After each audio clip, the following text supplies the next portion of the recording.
నిస్సహాయుడైనట్టి ఆ యేసుని శిలువపై పరుండబెట్టి కాళ్ళు చేతులకు మేకులు కొట్టనారంభించారు.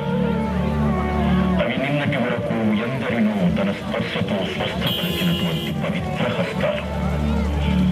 ప్రభువు పొందిన ఆ వేదనను ఎవరూ వర్ణించగలరు. తండ్రి చిత్తం నెరవేర్చుతున్నాను అన్న సంతోషం ఆయనలో కనిపిస్తుంది.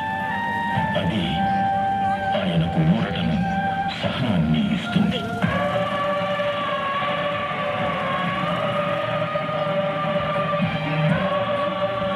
ఓ మా రక్షక, ప్రేమకు మారు రూపంగా నీవీ లోకంలో అడుగుపెట్టావు. నీవు చేసిందల్లా మంచి, అందరినీ ప్రేమించావు.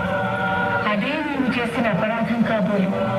అందుకే నిన్నీ లోకం సిలువకు అంటకొట్టింది. నిజంగా నీవీ లోకంలో జీవించిన ఈ లోకానికి సంబంధించిన వాడువు కాదు. అందుకే ఈ లోకం నిన్ను చీదరించి చీకొట్టింది.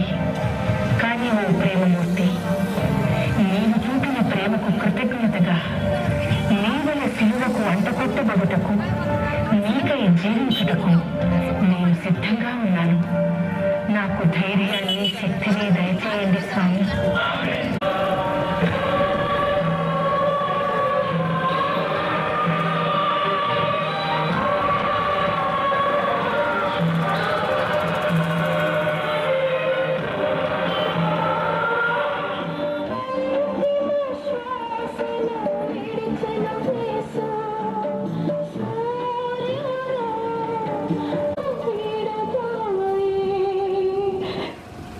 నీవు చూపిన కల్వారి దారి నాకు చాలును.